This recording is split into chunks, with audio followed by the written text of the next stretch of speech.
to yana ganin yanzu ko ya kashe Murtala Asada, ya kashe Musa Lukuwa, tunda akwai takun saka tsakanin Murtala Asada da gwamnatin Sokoto, akwai takun saka tsakanin Musa Lukuwa da majalisar sarkin musulmi, ba abinda za a yi.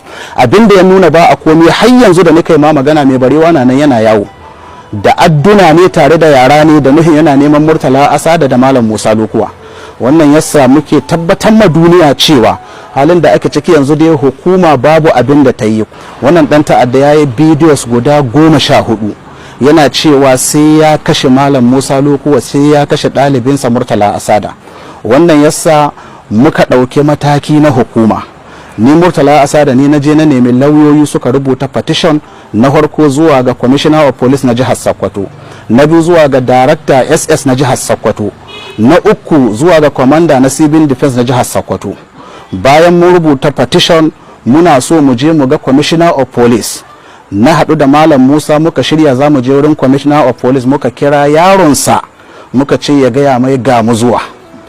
Ya gaya mashi ga Murtala Asada da Malam Musa Lukuwa suna son su ganka, yace ba zai gansu ba. Yace to me zan gaya musu? Yace ka gaya musu su je su kai wannan korafin da suke da shi ga gwamnatin jihar Sokoto ta hanyar religion affairs su kawo min. Lokacin da yake wannan magana shine shekaran jiya ranar Talata, kuma date din da yaron ya basuwa na kashe Mallam Musa Lukuwa bai wuce kwana guda ba. So muna zargin Commissioner of Police ya san duk abin da an ka shirya, kawai yana so ne sai an gabatar da abin sai ya zo daukar bayanai. To da muka fahimci haka sai muka yi amfani da hikima, sai nan nemi lauya ɗaya ya je ya kai can ofis nasu, aka je aka yi muna stamp, aka ba mu acknowledgement, tana hannunmu. Don haka yanzu ba wata nau'i na jami'an tsaro wanda ba mu sanar ba. Na ce zan yi karatuna na ranar Laraba jiya, mai barewa ya ce zai je wurin. Na ce to ina gayyata te, amma da sharaɗi wallahi in ya zo wurin karatuna sai dai uwa ta haihi wani. Na faɗa ma duniya wannan saboda kariyar kai wajibi na, dokar ƙasa ta yadda, addini ya yadda. Kuma na je na yi karatuna lafiya, na ƙare lafiya. Yau ɗin nan da sahi sai mai barewa ya bidiyo ya ce dalilin da yasa yake yi muna wannan barazana shine muna sukar sarkin musulmi, muna sukar gwamnan jihar Sokoto. Akwai bidiyon yanzu, in mun kare zan tura ma sai ka yi adalci ka sanya bidiyon mutane su ga inda ya bayanin dalilin da yasa yake muna barazana.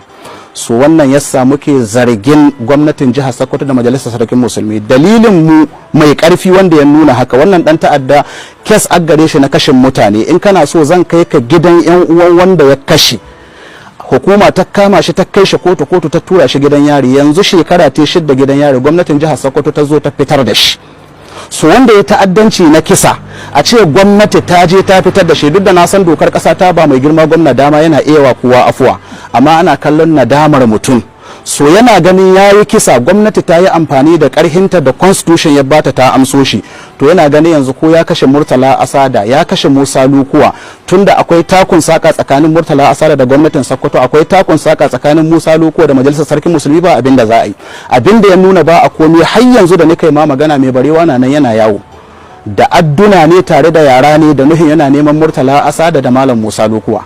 Wannan yasa muke tabbatar ma duniya cewa halin da ake ciki yanzu dai hukuma babu abin da ta yi. In za mu yaba ma jami'an tsaro, za mu yaba ma DSS ne, domin su gudunmuwar da suka basuwa ko hikima ta magana ka kwantar ma mutane da hankalinsu da nuna cewa ana kokari tsakani da Allah. Darakta SS ya yi wannan, kuma ya tura jami'an tsaro sun je sun ga abubuwan da sun ka gudana, kuma ya yi kokari. Amma tsakani da Allah abin da ya shahi Commissioner of Police ba abin da ya, kuma ni na san ba zai yi komi ba don yana ru'uba.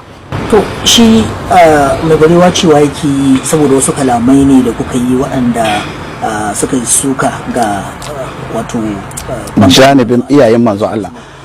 To wannan magana duk mai hankali ya san ƙarya ce, domin idan aka tambaya akan bayanan ne to waye bayanan, Murtala Asada ko Musa Lukuwa?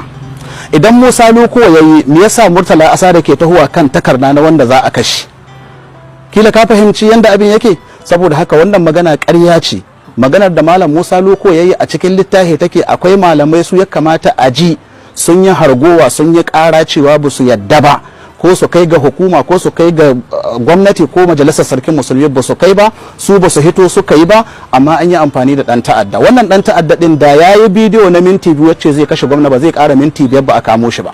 to amma yanzu yau fiye da sati guda yana yin bidiyo kullum yana hudin zai kashe Musa Lokuwa da adduna ne da ga hannu da gariyo kuma yana cikin maye, kuma gwamnatin Sokoto ta sani in yace zai yi kisan yana yi don yayi an gani. So ba za mu kwanta wani katon banza ya zo ya kashe mu ba saboda personal interest na wasu. So abinda ni nake faɗa akan gwamnatin Sokoto da gwamnatin tarayya abu ne wanda reality na duk duniya ta san haka yake, kuma ni ina kalubalanta idan akwai abinda nake faɗi wanda bai wa gwamnati daɗi ba ko bai wa wani ɗan siyasa daɗi ba, akwai kotu, ba wanda ya fi ƙarfin doka, sai a kai Murtala Asa da kotu, ka ce kaza akan gwamnatin Sokoto ko gwamnatin tarayya ko kaza, zo kawo dalili. An gama da Murtala Asada, amma maganar a yi ruwa insha Allah wannan ba za ta yi ba, amma dai ina tabbata ma mu sanar da duniya muna cikin kwanciyar hankali, yan jihar Sokoto muke kuma za mu kare kanmu insha Allah. To akwai bidiyon da shi mai barewa yayi na cewar jami'an tsaro sun bashi magana kuma ya ji kuma ya riga ya kwanci da mara shi idan har ba ku saki misali abin da shi yake zargi ba to ba zai kwani ba. Abin da zan tambaye ka, wannan bidiyon da kake magana ba yau ya shi ba, jiya ya shi. To yau din nan da safe karfe 11 na safe ya sake yin bidiyo ya jaddada cewa zai kashe Malam Musa Luko, zai kashe ni. Yanzu nan zan sa ma bidiyon ka gani kuma in tura ma, ya kamata ka yi shoyin din koda kaɗan daga ciki su ji me ya faɗa. Saboda haka magana ce to yanzu ɗauki misali yayi wa idi na zai kashe ni, zai kashe Musa Luko kuma mun kai ma hukuma. Okay, yanzu magana ce na Allah laɓe shi. Wato Allah laɓe shi, ba ma maganar hukuma ta kirawo shi ta kirawo mu aji dalilin kisan ba. Ko ko me tsakanin mu da shi, idan laifi an kai mashi wayayyi mashi laifi, kila ka fahimta. Saboda haka personal interest ne na gwamnatin jiha da majalisar mai alhurma sarkin musulmi, wannan shine abin da muke da shi, kuma insha Allah za mu ci gaba da ɗauka. Sai muka yi amfani da hikima, sai nan nemi lauya ɗaya ya je ya kai can ofis nasu, aka je aka yi muna system, aka ba mu acknowledgement, tana hannunmu. Don haka yanzu ba wani nau'i na jami'an tsaro wanda ba mu sanar ba. Na ce zan yi karatuna na ranar Laraba jiya, mai barewa ya ce zai je wurin, na ce to ina gayyata te, amma da sharaɗi wallahi in ya zo wurin karatuna sai dai uwa ta haihi wani.